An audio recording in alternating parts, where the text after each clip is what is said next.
So welcome dear students, you are most welcome to All Rounder BSS YouTube channel।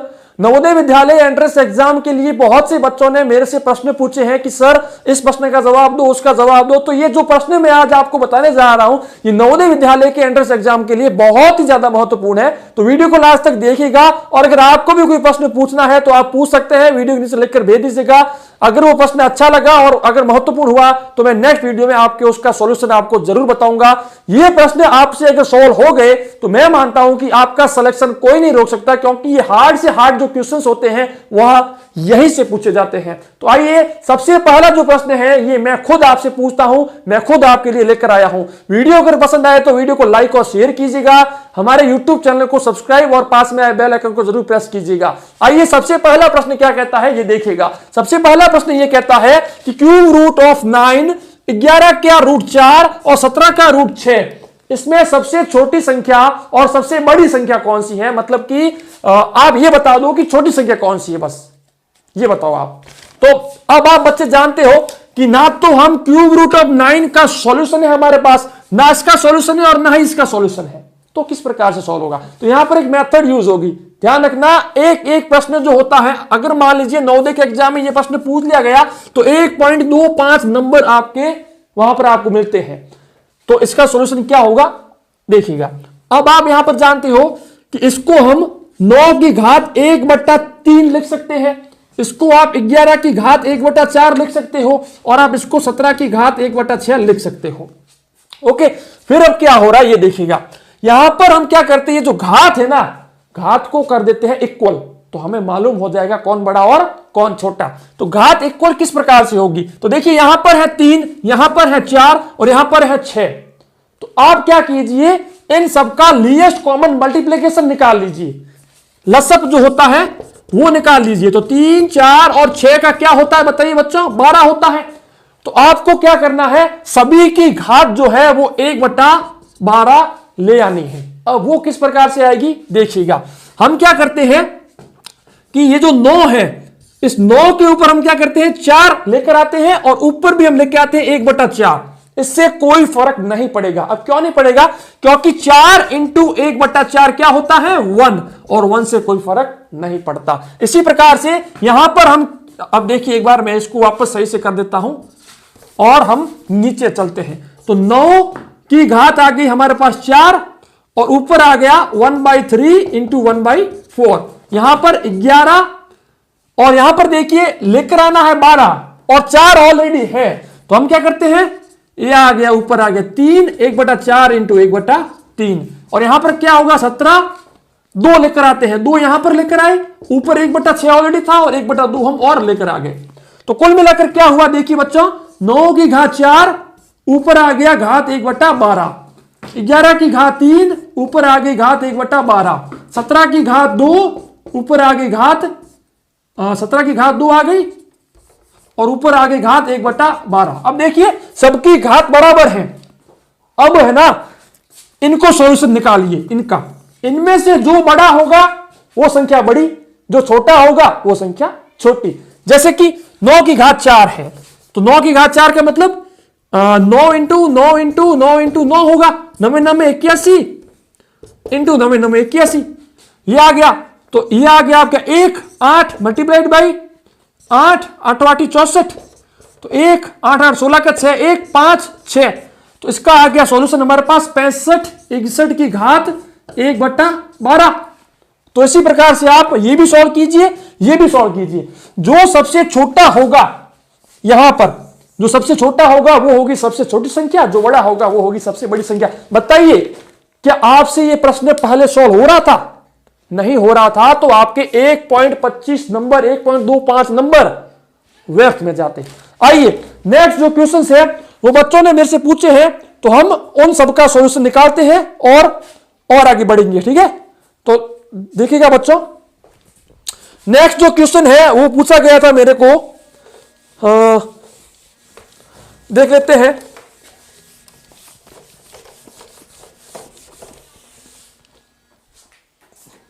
यहां पर जैसे एक student ने प्रश्न पूछा है जिनका नाम है रवि स्वामी, उनका कहना है a man travel at the speed of 30 kilometre per hour and reaches the destination 10 minutes late if travel speed is 42 kilometre per hour then he reaches 10 minutes early. तो बताइए कि कितनी डिस्टेंस कुल पार की गई है। तो देखिए क्या कहा गया है कि एक कोई व्यक्ति है जो 30 किलोमीटर प्रति घंटा अगर उसकी स्पीड है तो वो मान लो पॉइंट ए से पॉइंट बी की ओर जा रहा है तो 10 मिनट लेट पहुंचता है, 10 मिनट विलंब पहुंचता है। और अगर वही 42 किलोमीटर पर आवर की स्पीड से जा रहा होता है तो 10 मिनट पहले पहुंच जाता है, 10 मिनट पहले पहुंच जाता है। और प्रश्न पूछ रहा है कि उसने कुल कितनी डिस्टेंस पार की है, कुल कितनी डिस्टेंस पार की है, कुल दूरी। बताइए बच्चों, क्या इसका जवाब है आपके पास? कोई व्यक्ति है और यह प्रश्न 2019 में पूछा गया था, बता देता हूं मैं आपको, है ना, कि अगर 30 किलोमीटर प्रति घंटा की रफ्तार से वो जा रहा है तो 10 मिनट लेट पहुंचता है। अगर वही 42 किलोमीटर प्रति घंटा की रफ्तार से जा रहा है तो 10 मिनट है ये ना, 10 मिनट पहले पहुंच जाता है। तो बताइए बच्चों क्या होगा इसका उत्तर। देखिए सिंपल सी मेथड बताऊंगा, यूज कीजिएगा।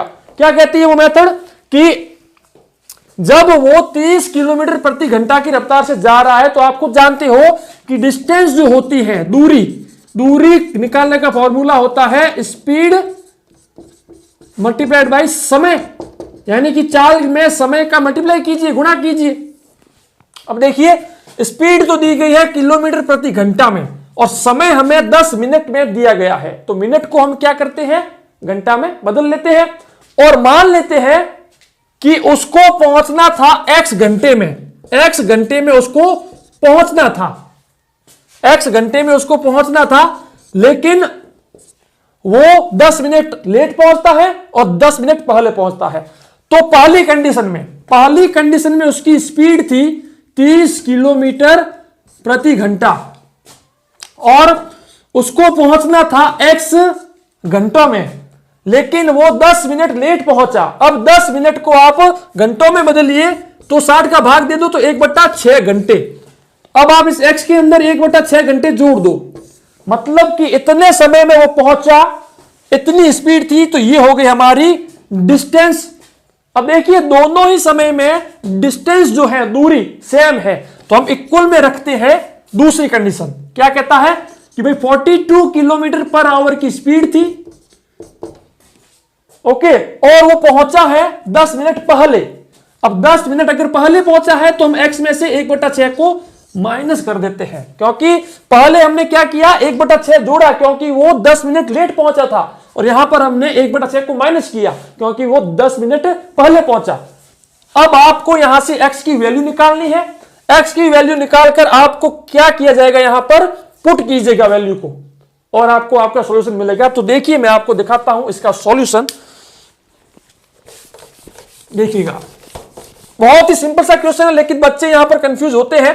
तो देखिए 30 मल्टीप्लाइड बाई, अब देखिए यहां पर हम इसका लीस्ट कॉमन मल्टीप्लिकेशन लेते हैं तो 6 आ गया, तो 6 ऊपर गया तो 6x + 1 इससे मल्टीप्लाई होगा, इक्वल में क्या होगा 42 मल्टीप्लाइड बाई 6x - 1/6। तो अब देखिए यहां पर क्या होता है कि यहां पर भी 6 है, यहां पर भी 6 है, तो 6 से 6 कैंसिल हो गया। फिर देखिए ये अंदर गया, 6 × 18 180x + 30 = ये आपके आ गया 6 दूने 12 और 6 चौक 24 और 1 25 x - 42, क्योंकि ये 42 जब जाता है तो इससे भी मल्टीप्लाई करता है, इससे भी करता है, तो कुल मिलाकर क्या आ गया, ये जाएगा अब इस साइड और ये जाएगा उस साइड, क्योंकि ये है इसके पीछे एक वेरिएबल है, तो वेरिएबल यहां जाएंगी और जो कांस्टेंट है वो जाएंगे उस साइड। तो अब देखिएगा क्या आता है, 30 + 42, क्योंकि ये माइनस का है, जैसे ही यहां आता है तो ये हो गया पॉजिटिव का, 252x माइनस में आएगा। अब ये क्यों आएगा माइनस, क्योंकि ये यहां पर पॉजिटिव में है, वहां पर जाते ही माइनस हो जाएगा, तो 180x। तो कुल मिलाकर क्या आ गया 72 = यहां पर 72x आ गया, तो जो x है इसकी वैल्यू क्या आ गई 72/72 = 1। अब हमारा सॉल्यूशन निकल चुका है। क्या होगा कि आपको यहां पर कुछ नहीं करना है, यहां पर जो x है इसकी जगह 1 लिख दीजिए। तो 30 इंटू 6 इंटू 1 प्लस 1 बट्टा में 6 पंजे की ये आ गई 30 और ये हो गया 6 और 1 7, तो 7 तो पंजो 35, तो 35 किलोमीटर की कुल दूरी थी। इस प्रकार से ये क्वेश्चन सॉल्व होता है। तो बच्चों अगर समझ में नहीं आया हो तो देख लीजिएगा, हमने कुछ नहीं माना है, एक्स माना है कि भाई इतने घंटे में इसको पहुंचना था। पहली बार में वो 10 मिनट लेट पहुंचा तो वहां पर हमने 10 मिनट जोड़ दिए, दूसरी बार में वो 10 मिनट पहले पहुंचा तो हमने माइनस कर दिया, देन हमने सॉल्व कर दिया। आइए नेक्स्ट क्वेश्चन की ओर बढ़ते हैं। और नेक्स्ट क्वेश्चन किसने पूछा है देखिएगा, नेक्स्ट क्वेश्चन पूछा है यहां पर आपके, नेक्स्ट जो प्रश्न पूछा है वो पूछा है शैलेंद्र कुमार ने। उनका प्रश्न है यदि किसी धन का मिश्र धन 4 वर्षों में 460 रुपए और 5 वर्षों में 500 रुपए हो जाता है तो ब्याज की दर क्या होगी साधारण ब्याज की। यह प्रश्न पूछा गया है, बहुत ही महत्वपूर्ण प्रश्न है, प्रश्न को ध्यान से देखिएगा।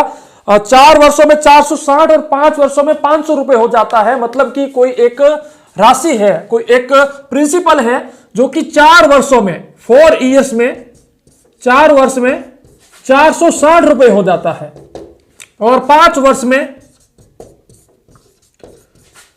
500 रुपए हो जाता है। अब यहां पर पूछ रहा है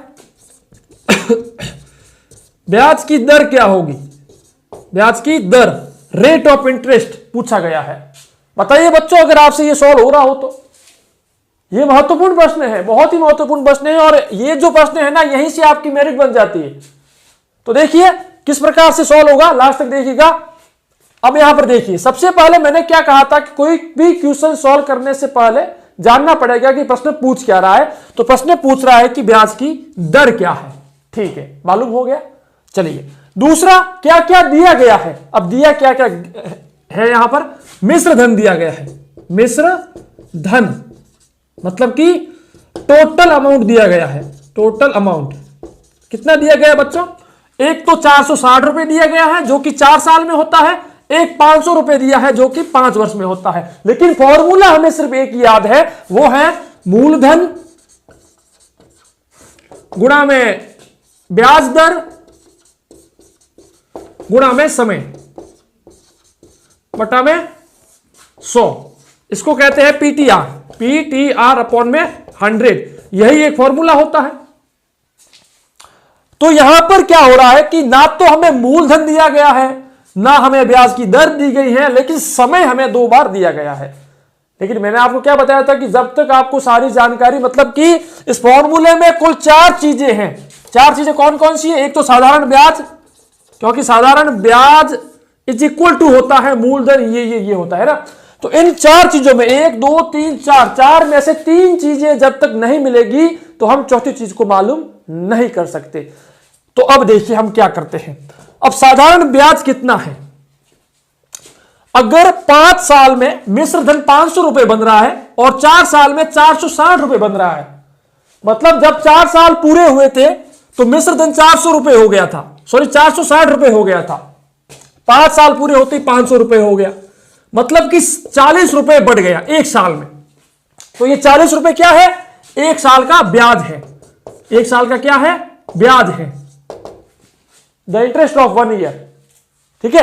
अगर 1 साल का ब्याज 40 रुपए है, अगर 1 साल का ब्याज 40 रुपए है तो हमें साधारण ब्याज तो मिल गया भाई, साधारण ब्याज जो है वो मिल गया हमें 40 रुपए।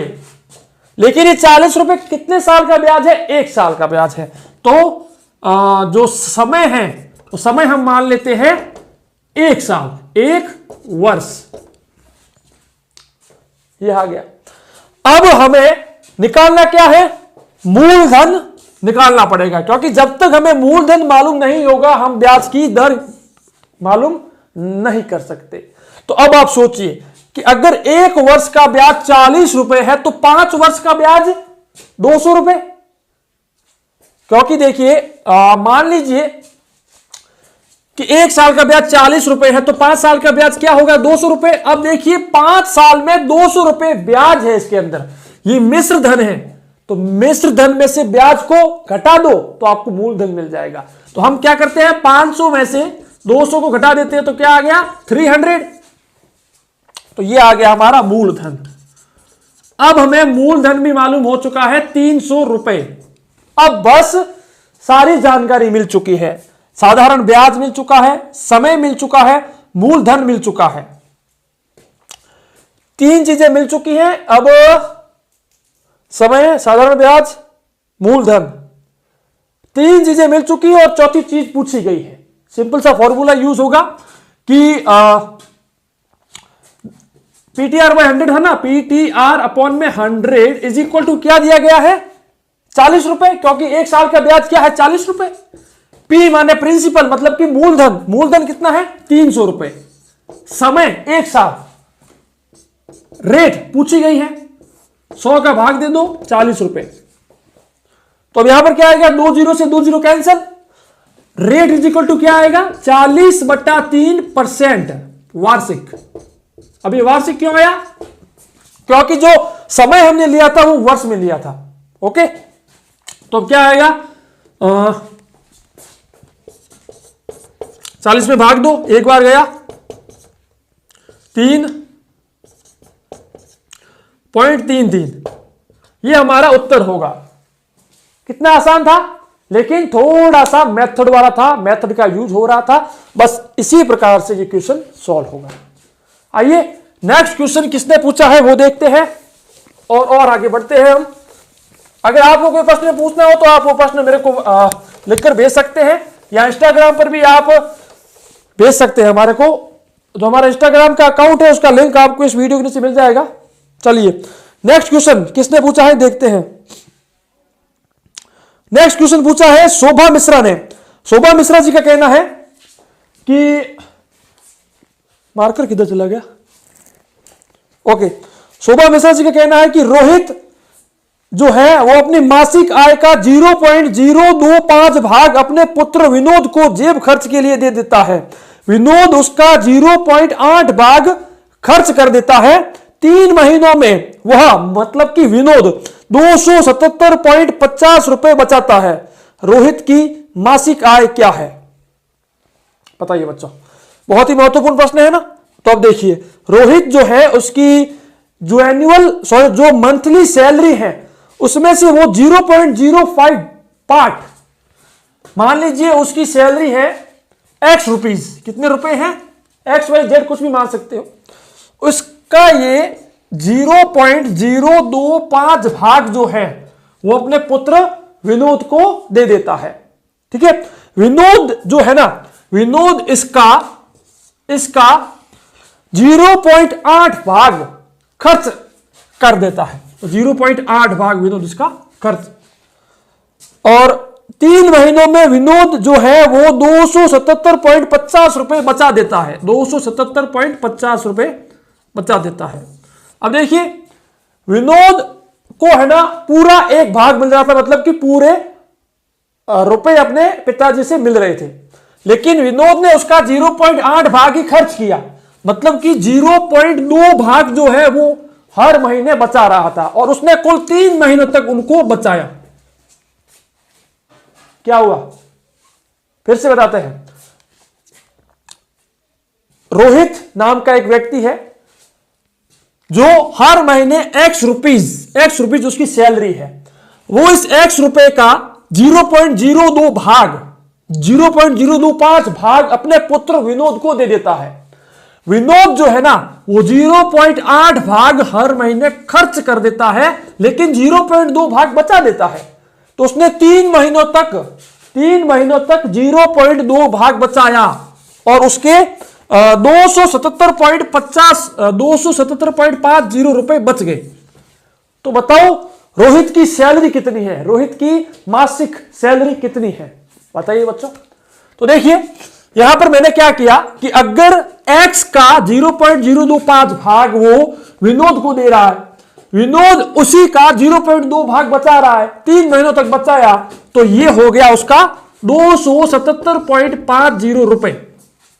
ओके, अब देखिए क्या होता है कि हम इसका सॉल्यूशन निकालते हैं, और जैसे ही हमें x की वैल्यू मिल जाती है तो हमें मालूम हो जाएगा कि रोहित को हर महीने कितने रुपए मिलते हैं, क्योंकि यहां पर हमने माना माना कि रोहित की सैलरी कितनी है, x रुपए हर महीने है। तो अगर रोहित x रुपए उसको हर महीने मिल रहे हैं, उसका 0.025 भाग, उसका 0.2 भाग, और वो भी 3 महीनों के लिए, इतने रुपए बच गए। तो अब देखिए इसका सॉल्यूशन निकालते हैं। सिंपल सा साधारण सा प्रश्न था जिसका सॉल्यूशन निकालते हैं। सॉरी, चलिए ये हो गया। तो अब देखिए x इज इक्वल टू क्या होगा बच्चों, 277.50 बट्टा में ये सब आएगा। तो 0.2 मल्टीप्लाइड बाई 3 मल्टीप्लाइड बाई 0.025। अब बस सिंपल सी कैलकुलेशन है। अगर आपने डेसिमल वाले चैप्टर का मेरे सारे वीडियोस देखे हैं तो आपको यह मेथड मैंने बताई थी कि ये किस प्रकार से सॉल्व होते हैं। तो आइए इसको सॉल्व करके दिखाते हैं। तो देखिए यहां पर पॉइंट है, पॉइंट के बाद 2 अंक है। जैसे ये पॉइंट यहां से हटेगा तो ये यहां से भी पॉइंट हटकर 2 अंकों के बाद आएगा। तो कुल मिलाकर क्या आ गया, 27.75 बट्टा में ये आ गया 0.2। तो 0.2 मल्टीप्लाइड बाई 3 मल्टीप्लाइड बाई 2.5 हो गया। अब ये ओके, ये x की वैल्यू आएगी।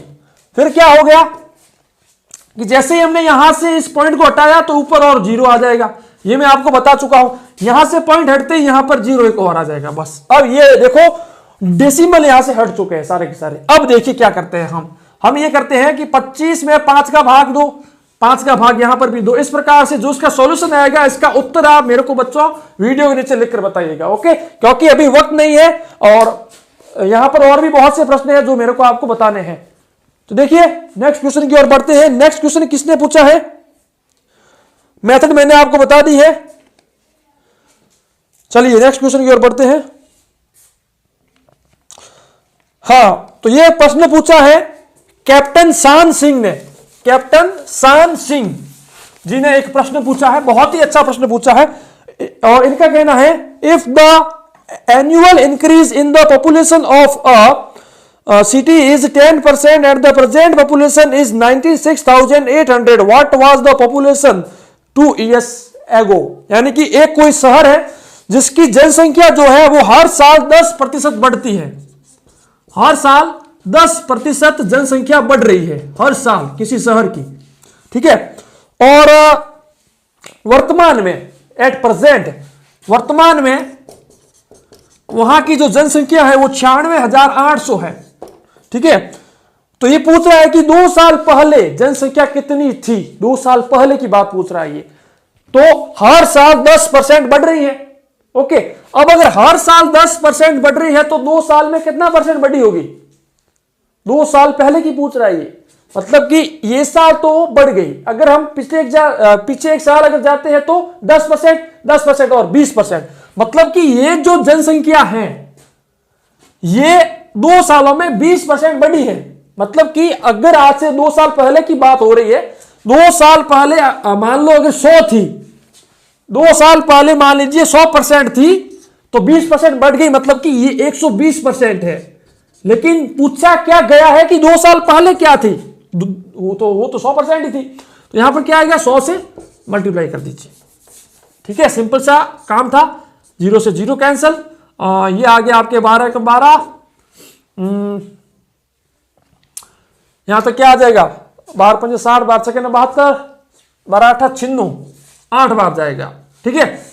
ये आ गया 8 बार 12 96, 8 8 64, 64 0 0, 12 8 96, 8 8 8 64, 64 के पीछे 0 और एक ही आ गया। तो 64,000, 2 साल पहले उस शहर की जनसंख्या 64,000 थी। महत्वपूर्ण प्रश्न था ना। अगर समझ में आ गया है तो बहुत अच्छी बात है, नहीं आया तो आप फिर से पूछ सकते हैं, मैं समझाऊंगा आपको। आइए और आगे बढ़ते हैं। देखते हैं नेक्स्ट क्वेश्चन किसने पूछा है। शान सिंह जी का प्रश्न हो गया है। गीता देवी जी पूछ रही है कि हरि नाम का कोई व्यक्ति है जो 20 किलो जो चावल है वो 36 रुपए प्रति किलो की दर से लेता है, और 25 किलो जो है वो 32 किलोग्राम पर केजी के हिसाब से लेता है। फिर वो क्या करता है कि दोनों को मिक्स के साथ 38 रुपए प्रति किलो के साथ बेच देता है। तो बताओ कि उसको कितना प्रतिशत का फायदा हुआ। प्रश्न को घुमा फिरा कर पूछा गया है, लेकिन बहुत ही सिंपल है। देखिएगा, एक कोई व्यक्ति है जो राइस लेता है, राइस का मतलब होता है चावल, ठीक है। अब वो चावल दो प्रकार के ले रहा है। दो प्रकार के कौन से? एक तो वो 20 किलो ले रहा है, 20 किलो ये उसका वजन है, और जो रेट थी, दर, वो उसने लिया 36 रुपए प्रति केजी, 36 रुपए हर किलोग्राम के ऊपर। एक उसने 25 किलो लिया है जिसकी रेट है 32 रुपए हर किलो के हिसाब से। फिर इसने क्या किया कि इन दोनों को मिक्स में, एक साथ में, यानी कि मिक्स में क्या हो गया, 45 केजी हो गया। इस 45 केजी को इसने 38 रुपए हर केजी के हिसाब से बेच दिया। तो पूछा यह गया कि उसको कितना प्रतिशत का फायदा हुआ, कितना परसेंट का फायदा हुआ, गेन हुआ। तो अब देखिए क्या होगा, सिंपल सा काम है ना। यहां पर क्या हो रहा है कि अगर उसने 20 किलो चावल 36 रुपए के हिसाब से लिए हैं, तो 20 किलो का कितना मूल्य हो गया, 20 इंटू 36 मतलब कि 720 रुपए, ये आ गया। 25 किलो उसने 32 के हिसाब से लिए हैं, तो 32 इंटू 25, 25 दूने 50, 75 और 80, 0 25 दिए 75 और 5 80, ठीक है। इसका मूल्य हो गया 25 इंटू 32, 800 रुपए। तो कुल मिलाकर कितने में लिया, 720 और 800, यह आपके हो गया 1520 रुपए में। 1520 रुपए में दोनों वेराइटीज उसने ली थी, ठीक है। फिर क्या हुआ कि उसने 45 किलो जो था, मतलब कि दोनों के दोनों को 38 के हिसाब से बेच दिया। तो कितना परसेंट का फायदा हुआ, तो देखिए यहां पर क्या होता है, 45 इंटू 38, तो क्या होगा, 45 इंटू 38 करते हैं, 8 पंचो 40, 8 चौक 32, 36, 5 या 15, 4 या 12 और 1 13, 0 11 1 ऊपर लगा 1 4 और 3 7 1, 1710 रुपए में, ठीक है। तो उसने 1710 रुपए में वो चावल बेचे हैं। तो कुल मिलाकर फायदा तो हुआ है। तो 1710 में से 1520 को माइनस कीजिए, तो कितना फायदा हुआ है, कितने रुपए का फायदा हुआ है वो मिल जाएगा। तो यहां पर कितने रुपए का फायदा हुआ है उसको, तो देखिए 1700 में से 1520 गए, तो 180 बच गए। 180 में और जोड़ दीजिए आप 10, 190 रुपीज। तो कुल मिलाकर उसको 190 रुपीज का फायदा हुआ है। क्या हुआ है, 190 रुपीज का फायदा हुआ है। तो अब यहां पर पूछा यह गया है कि कितना परसेंट का फायदा हुआ है। तो सिंपल सा काम कीजिए, इतने में लिया था, इतने रुपए का फायदा हुआ है, तो 190 अपॉन में आएगा 1520 मल्टीप्लाइड बाई 100, 0 से 0 कैंसिल, और इसका सॉल्यूशन निकाल लीजिएगा, आपको आपका उत्तर मिल जाएगा। ठीक है, सिंपल था। चलिए और आगे बढ़ते हैं, नेक्स्ट क्वेश्चन की ओर बढ़ते हैं। बच्चों ने बहुत ही अच्छे अच्छे प्रश्न पूछे हैं, बहुत बहुत शुक्रिया। अब और आगे बढ़ेंगे हम नेक्स्ट क्वेश्चन की ओर। नेक्स्ट क्वेश्चन किसने पूछा है, देखते हैं। आइए, अनीता चौधरी जी ने प्रश्न पूछा है, एक दुकानदार 5 रुपए प्रति मीटर की दर से 16 मीटर कपड़ा बेचकर 20 रुपए की हानि उठाता है।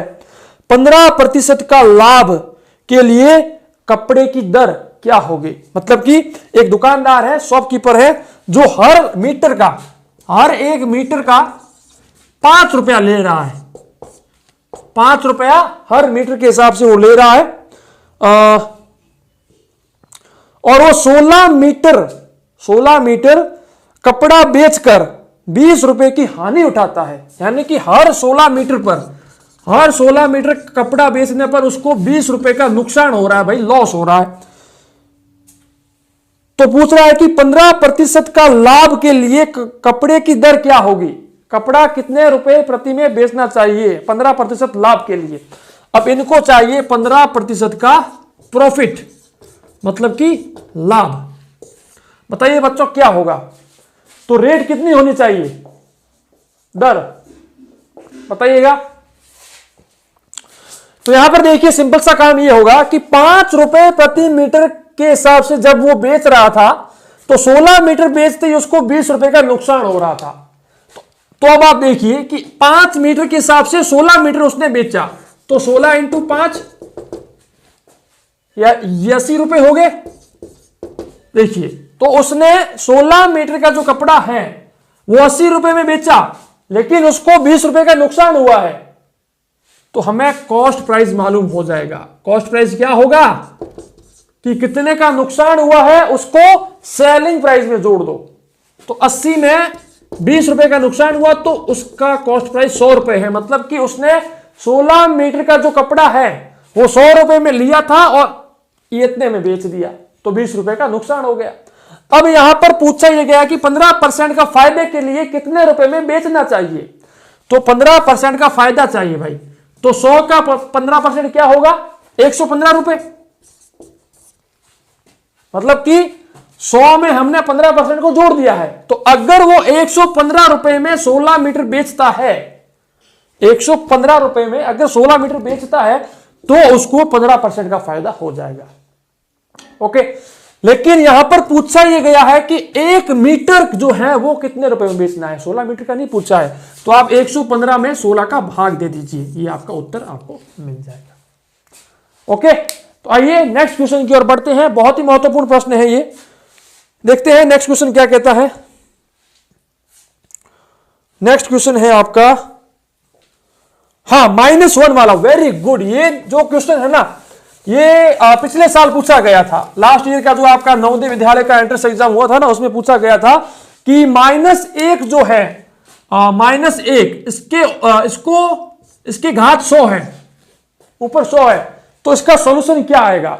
अब बहुत से बच्चों ने किया है 0, बहुत से बच्चों ने किया है 1, बहुत सौ ने किया है -1, बहुत सौ ने किया है 100, और ये 4 ही आपको ऑप्शन मिले थे पिछले साल।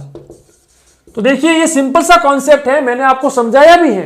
जब मैं आपको कॉन्सेप्ट इस चैप्टर के बारे में आपको बता रहा था ना, उस समय मैंने आपको बताया भी था, लेकिन आज फिर से बता दे रहा हूं। हमें कुछ नहीं देखना है, माइनस प्लस जोड़ बाकी कोई फर्क नहीं पड़ेगा। ऊपर जो घात है ना, जो पावर है ना, डिपेंड उस पर हो रहा है सब कुछ।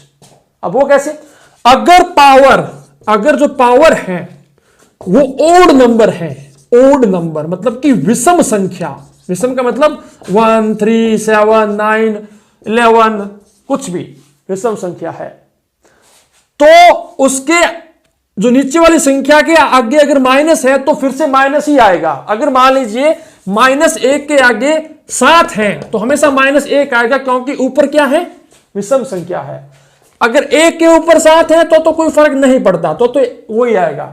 अगर ये वाली संख्या माइनस में है और ऊपर कुछ घात दी हुई है तो उस समय हमें इस बात का ध्यान रखना है कि अगर घात विषम संख्या है तो हमेशा माइनस ही आएगा। अगर घात सम संख्या है, इवन नंबर है, तो हमेशा संख्या पॉजिटिव में आएगी। जैसे कि अगर मान लीजिए ये लिखा है -2 की घात 100 या -2 की घात 4, कुछ भी लिखा हुआ मान लीजिए, तो देखिए ऊपर घात जो है ये सम संख्या है, तो 2 दूने क्या होता है, तो ये क्या होगा -2 multiplied by -2 multiplied by -2 multiplied by -2, 2 दूने 4, 2 दूने 4, 4 चौक 16, तो आंसर 16 आएगा, -16 नहीं आएगा, क्योंकि ऊपर जो है ये सम संख्या है। बस इतना कॉन्सेप्ट था। तो यहां पर इसका उत्तर क्या होगा बच्चों, 1 होगा, सिंपल 1 होगा।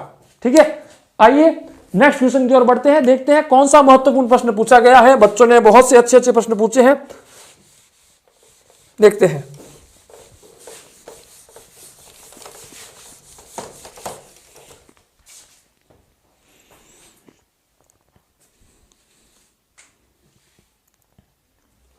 अब देखिए प्रश्न पूछा है यहां पर लतिका देवी ने, एक यात्री गाड़ी जो 60 किलोमीटर प्रति घंटा की चाल से चलती है, स्टेशन से जाने के 4 घंटे बाद चलती है। मतलब कि थोड़ा प्रश्न इन्होंने सही से नहीं पूछा है, लेकिन प्रश्न क्या है मैं आपको बता दे रहा हूं कि एक कोई यात्री गाड़ी है जो 60 किलोमीटर प्रति घंटा की चाल से रन करती है। ओके, और वो स्टेशन से जो है ना वो 6 घंटों में मालगाड़ी को जो है ना, मालगाड़ी जो है उससे 4 घंटे बाद में रवाना होती है। मान लीजिए एक रेलवे स्टेशन है, यहां पर 2 रेलगाड़ियां हैं। एक रेलगाड़ी है जो कि यात्री गाड़ी है, यात्री गाड़ी का मतलब क्या होगा बच्चों, पैसेंजर ट्रेन, और एक है मालगाड़ी, ठीक है, 2 गाड़ियां हैं।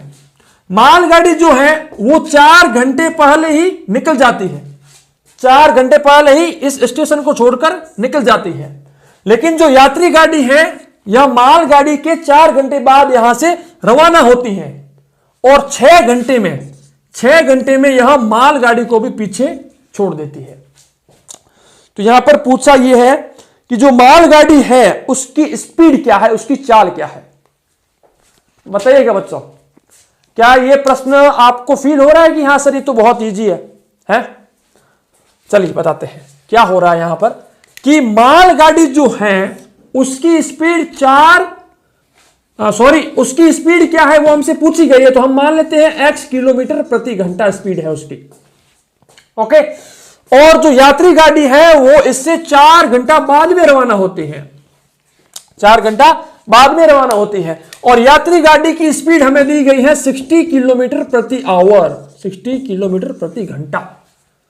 अब यात्री गाड़ी की स्पीड है 60 किलोमीटर प्रति घंटा, जो कि मालगाड़ी के 4 घंटे बाद रवाना होती है, मालगाड़ी के रवाना होने के 4 घंटे बाद रवाना होती है, और 6 घंटे में इसको पीछे छोड़ देती है, ओके। तो अब आप सोचिए, थोड़ा सा माइंड लगाइए कि यात्री गाड़ी 60 किलोमीटर की रफ्तार से 6 घंटे तक रन करती है और 6 घंटे पीछे छोड़ देती है। तो डिस्टेंस कुल कितनी पार की ये बताओ सबसे पहले, तो दूरी का फॉर्मूला क्या था, समय इंटू चाल, समय गुणा में चाल था।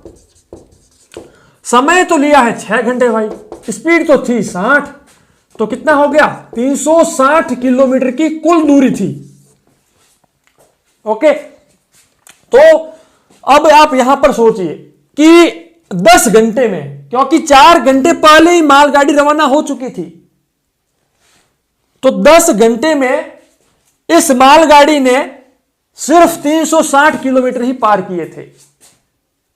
यहीं से इसकी स्पीड निकलेगी, क्योंकि 4 घंटे पहले ये रवाना हुई थी और 6 घंटे ये हो गए। 10 घंटे में ये जो है यात्री गाड़ी तो 6 घंटे में ही यहां तक पहुंच चुकी थी, लेकिन ये वाली गाड़ी 10 घंटे में 360 किलोमीटर तक पहुंची है। तो इसकी स्पीड क्या होगी, स्पीड का फॉर्मूला होता है डिस्टेंस में समय का भाग दे दो, तो हो गई 36 किलोमीटर प्रति घंटा। ऐसे होता है, ऐसे हमें थोड़ा हिंट निकालना पड़ता है, ठीक है। आइए और आगे बढ़ते हैं नेक्स्ट क्वेश्चन की ओर, देखते हैं कि अगला क्वेश्चन किसने पूछा है और कितना महत्वपूर्ण है अगला प्रश्न, देखते हैं। नेक्स्ट क्वेश्चन जो है वो पूछा है आपके राजू शर्मा ने। तो राजू शर्मा ने प्रश्न पूछा है, चौक कंटेन, एक चौक होती है ना, चौक जिससे हम लिखते हैं बोर्ड पर, वो चौक के अंदर 10% कैल्शियम है। 10% क्या है, कैल्शियम है। 3% कार्बन है, 3% कार्बन है, और 12% ऑक्सीजन है। 12% उसके अंदर क्या है, ऑक्सीजन है। तो बताइए कि अगर 1 किलोग्राम, अगर इन सभी का सॉल्यूशन मिलाकर 1 किलोग्राम होता है, तो बताओ उसमें कितना ग्राम कैल्शियम है, कितना ग्राम कार्बन है और कितना ग्राम ऑक्सीजन है। बताइए बच्चों क्या होगा कि एक चौक के अंदर 10% कैल्शियम है, 3% कार्बन है, 12% ऑक्सीजन है। तो 1 किलोग्राम में अगर 1 किलोग्राम का मिक्सचर है तो उसके अंदर कितना कैल्शियम है, कितना ग्राम ये है और कितना ग्राम ऑक्सीजन है। सिंपल सा है ना ये तो काम, क्योंकि 1 किलोग्राम है, किलोग्राम को ग्राम में बदल दिए 1000 ग्राम हो गया। ये वैसे सिंपल क्वेश्चन है, लेकिन फिर भी मैं आपको बता रहा हूं क्योंकि बहुत से बच्चों को यहां पर कंफ्यूजन हो जाती है, ठीक है। तो 1000 ग्राम हो गया। अब 1000 ग्राम का 10% क्या होगा, 1000 ग्राम का 10% ये हो गया, 0 से 0 कैंसिल, तो 100 ग्राम। तो 100 ग्राम तो कैल्शियम हो गया, 100 ग्राम। 3% मतलब कि 1000 का 3%, 0 से 0 कैंसिल, तो 30 ग्राम, 30 ग्राम कार्बन हो गया। 12% मतलब कि 12/100 इंटू 1000, 2 0 से 2 0 कैंसिल, 120 ग्राम, 120 ग्राम। तो 120 ग्राम हो गया हमारे ऑक्सीजन। इस प्रकार से होता है। देखिए सिंपल सा काम था ना। क्या किया हमने कि अगर 10% कैल्शियम है, 3% कार्बन है, 12% ऑक्सीजन है, कुल मिलाकर 1 किलो है, मतलब कि 1000 ग्राम है। 1000 ग्राम का 10% हो गया 100 ग्राम, 3% हो गया 30 ग्राम और 12% हो गया 120 ग्राम। यही तो प्रश्न में पूछा गया था कि कुल मिलाकर कौन कितना है इसके अंदर। सिंपल सा फंडा था। आइए नेक्स्ट क्वेश्चन की ओर बढ़ते हैं, देखते हैं कि नेक्स्ट क्वेश्चन क्या कहता है हमारे को और किसने पूछा है, दिखा देते हैं अभी आपको। ठीक है, नेक्स्ट क्वेश्चन जो है वो पूछा है the average of all natural numbers. 525 तक के जो नेचुरल नंबर्स हैं, जो प्राकृत संख्याएं हैं, उनका औसत क्या होगा। अब देखिए ये प्रश्न पूछा है आपके हरिशंकर ने कि the average of all natural numbers 525 तक की, 525 तक की सारी प्राकृत संख्याओं का, सारी प्राकृत संख्याओं का या फिर प्राकृतिक संख्या जो नेचुरल नंबर्स होते हैं का औसत क्या होगा। औसत, एवरेज। इसका मैंने फॉर्मूला भी आपको बताया था वैसे तो, लेकिन कोई बात नहीं है, निकाल देंगे हम। अब क्या होगा, मैंने एक फॉर्मूला बताया था सम का, कि संख्याओं को जोड़ा किस प्रकार से जाता है। तो जोड़ने के लिए मैंने आपको क्या बताया था कि n/2 2a plus n-1 into D. अब यहां पर ये जो है इसका मतलब है नंबर्स, नंबर ऑफ नंबर्स या फिर लास्ट नंबर। यहां पर आप लिख दीजिए लास्ट नंबर। इसका मतलब है लास्ट नंबर, यानी कि सबसे लास्ट वाली संख्या क्या है। ठीक है, ए का मतलब है स्टार्टिंग वाली संख्या क्या है, ए का मतलब है कि स्टार्टिंग वाली संख्या क्या है, और डी का मतलब है कि संख्याओं के बीच में डिफरेंस कितना है, अंतर कितना है। तो अब यहां पर आप जानते हो कि नेचुरल नंबर जो होते हैं वो 1 से स्टार्ट होते हैं, तो ए की वैल्यू आ गई 1। यहां पर हमसे 525 तक का ही पूछा गया है, तो लास्ट नंबर क्या हो गया 525। डी की बात करते हैं। अब आप जानते हो कि नेचुरल नंबर जो होते हैं, जो प्राकृतिक संख्याएं होती हैं, उनके बीच में जो डिफरेंस होता है, जो अंतर होता है, वो 1 का होता है, क्योंकि 1 और 2, तो 2 माइनस 1 क्या होता है 1, 2 और 3 1, हर किसी के बीच में 1 का डिफरेंस होता है, तो ये 1 आ गया। अब यहां पर फॉर्मूले का यूज होगा, सम निकल जाएगा, कुल योग। ठीक है, तो क्या आएगा 525/2 मल्टीप्लाइड बाई 2 इंटू ए कितना है 1 है, प्लस में 525 माइनस में 1 इंटू डी कितना है 1 है। बस ये आ गया। ओके, तो अब यहां पर क्या आ रहा है 525/2 मल्टीप्लाई में 2 आ गया, ये आ गया 524, तो 2 प्लस 524, तो कुल मिलाकर क्या आ गया 525/2 और 526, ये आ गया। तो कुल मिलाकर जो 525 तक की संख्याएं हैं, नेचुरल नंबर्स जो है, उनका योग होगा 525 मल्टीप्लाइड बाई 526 बट्टा में 2। लेकिन यहां पर पूछा यह है कि उनका औसत क्या होगा। तो मैंने फॉर्मूला बताया था आपको औसत का, राशियों का योग बटा राशियों की संख्या। तो अब राशियों का योग तो ये आ गया, और कुल राशियों की संख्या जो है वो है 525, तो उसमें 525 का भाग दे दो, 525 से 525 हो गए कैंसिल, तो 526 में 2 का भाग क्या आएगा बच्चों, चलिए बताते हैं 26 3 ये होगा जी, हमारा उत्तर यही होगा। सिंपल सा था। बहुत से बच्चे क्या करते हैं कि पहले इनका मल्टीप्लिकेशन होता, यहां से इसको काट देते, तो वो सब नहीं करना था, सिंपल सा ये कट रहा था। ठीक है, तो इस प्रकार से ये सॉल्व होगा। आइए नेक्स्ट क्वेश्चन की ओर बढ़ते हैं और देखते हैं किसने पूछा है और कितना इंपॉर्टेंट क्वेश्चन पूछा है। फिर से हरिशंकर जी ने प्रश्न पूछा है, बहुत ही महत्वपूर्ण प्रश्न मेरे को दिखा, तो इसीलिए मैं आपको बताने जा रहा हूं। ओके, चलिए अब हरिशंकर जी ने पूछा है, the average age of 25 boys in a class decreases by 6 months when a new boy takes the place of 20-year-old boy, find the age of new boy. मतलब कि the average age of 25 boys, यानी कि 25 लड़के हैं। कितने हैं? 25 boys हैं। उन 25 बॉयज की जो औसत उम्र है, एवरेज एज, वो 6 महीने हर बच्चे की घट जाती है। मतलब कि जो उनकी उम्र है, कौन सी उम्र है? औसत उम्र, वो 6 महीने घट जाती है यदि एक दूसरा बॉय 20 साल के बॉय को निकालकर उसकी जगह खुद रिप्लेसमेंट हो जाता है, रिप्लेस उसको कर देता है। मतलब कि पहले 25 बॉय थे, ओके, पहले 25 बॉय थे, अब 25 बॉय में से एक 20 साल का बॉय छोड़कर भाग जाता है और उसकी जगह कोई एक दूसरा बॉय आता है। जैसे ही दूसरा बॉय आता है तो उनकी जो औसत उम्र है 25 बॉयज की, वो 6 महीने घट जाती है, 6 महीने घट जाती है। प्रश्न ये पूछ रहा है कि जो न्यू बॉय है इसकी उम्र क्या होगी, इसकी एज क्या है, बताइए। सिंपल सा फंडा है, सिंपल सा कॉन्सेप्ट है। देखिए कि 25 बॉय हैं तो हम क्या करते हैं कि जो 24 बॉय हैं, क्योंकि 25वां तो जा चुका है और एक दूसरा आया है, वो रिप्लेस हुआ है, तो 24 जो बॉय हैं, इन 24 बॉय की हर किसी की 6 महीने उम्र जो है वो घट चुकी है। मतलब कि औसत उम्र जो है वो घट चुकी है। तो कुल मिलाकर आप इसको मल्टीप्लाई कीजिए तो आपका हो गया 24 इंटू 6, 6 चौक 24, 6 दूने 12 और 2 14, 144 मंथ्स, कुल मिलाकर 144 मंथ्स घट चुके हैं। अब 144 मंथ्स का मतलब होता है 12 का भाग दीजिए तो 12 साल, 12 वर्ष जो है वो घट चुके हैं। मतलब कि एक 20 साल का अगर बॉय छोड़कर जाता है और दूसरा बॉय आता है तो 12 साल जो है घट रहा है।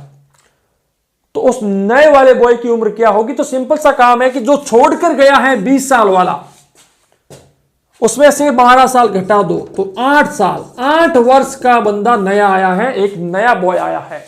ठीक है, अगर 20 साल वाले बच्चे ने छोड़ दिया, 8 वर्ष वाला अगर न्यू आया है, तो 6 महीने की जो औसत उम्र है वो घट जाएगी, डिक्रीज हो जाएगी। ठीक है, अगर ये भी प्रश्न समझ में नहीं आया तो आप मेरे को पूछ लीजिएगा।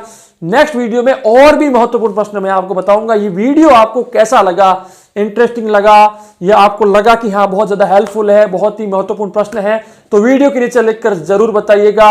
जय नवोदय लिखकर जरूर मेरे को मोटिवेट कीजिएगा। वीडियो को लाइक और शेयर भी कीजिएगा, चैनल को सब्सक्राइब और पास में बेल आइकन को प्रेस करना बिल्कुल मत भूलिएगा। मिलूंगा मैं आपसे हमारी ऐसी नेक्स्ट खास वीडियो में। तब तक के लिए जय हिंद, वंदे मातरम, जय भारत, जय नवोदय, धन्यवाद।